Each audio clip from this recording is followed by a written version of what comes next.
kita semua.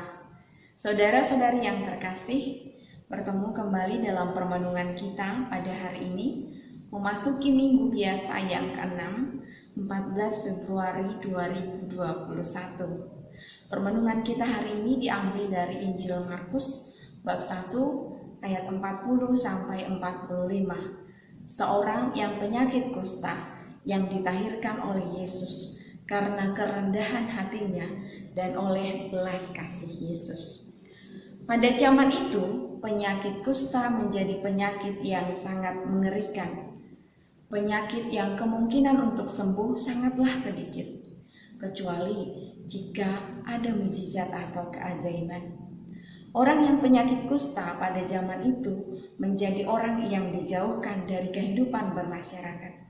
Orang yang dikucilkan, orang yang didiamkan, orang yang dicemoohkan, dan orang yang selalu membawa penanda bunyi atau lonceng yang digantungkan di tubuhnya, yang menandakan bahwa seorang penyakit kusta sedang lewat, dan hal itu membuat orang-orang yang mendengarnya akan menjauh karena dia akan segera lewat. Karena penyakit kusta ini adalah penyakit yang menular. Akan tetapi, pada peristiwa pengalaman seorang kusta ini yang diceritakan dalam Injil Markus, justru mau mengajak kita untuk melihat lebih dalam ke dalam hati kita. Apakah kita mampu untuk mengenal kehadiran Yesus dan menyampaikan permohonan kita kepadanya dengan kerendahan hati. Dalam Injil hari ini dikisahkan bagaimana seorang yang penyakit kusta mengenal Dia yang lewat dan meminta kepada Yesus dengan kerendahan hati. Seorang yang penyakit kusta itu menyadari bahwa orang yang lewat itu, orang yang lewat di hadapannya adalah seorang yang punya kuasa atas seluruh hidupnya. Dalam ayat 40 dikatakan, seorang yang kusta datang kepada Yesus dan sambil berlutut di hadapannya, ia memohon. Katanya, "Kalau engkau mau, engkau dapat mentahirkan aku." Kalimat "kalau engkau mau" menggambarkan keyakinan dan kepercayaan orang kusta itu atas kuasa Yesus. Kuasa Yesus dan belas kasih-Nya lah yang akan mampu untuk mentahirkannya dan membuatnya menjadi manusia yang baru. Permohonan itu disampaikan oleh seorang kusta itu kepada Yesus, dan dengan penuh belas kasih pula Yesus menjawab orang kusta itu, "Aku mau, jadilah engkau tahir." Belas kasih Yesuslah yang membawa seorang kusta itu kepada kehidupan yang baru.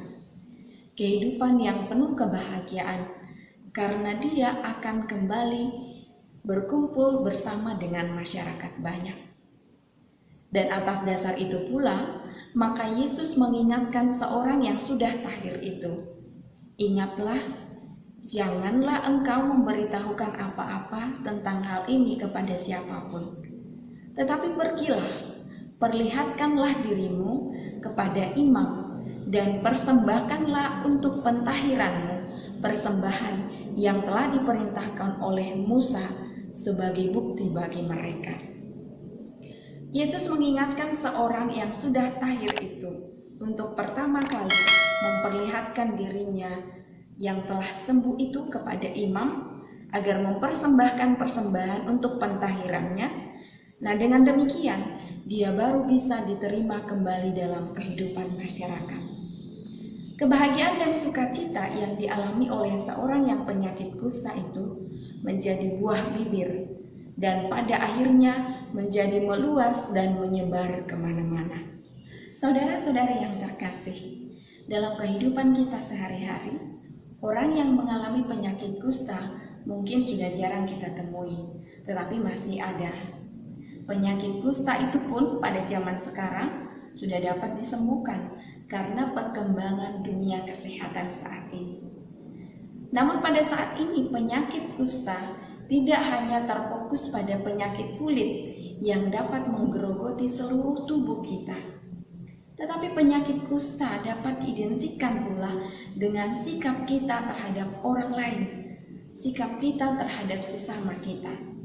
Kita bisa saja kelihatan sehat dan aman-aman saja, akan tetapi mungkin juga kita mengidap penyakit kusta itu atau kita mengkustakan orang lain. Kita sering menjauhkan orang lain atau bahkan kita dijauhi oleh orang lain.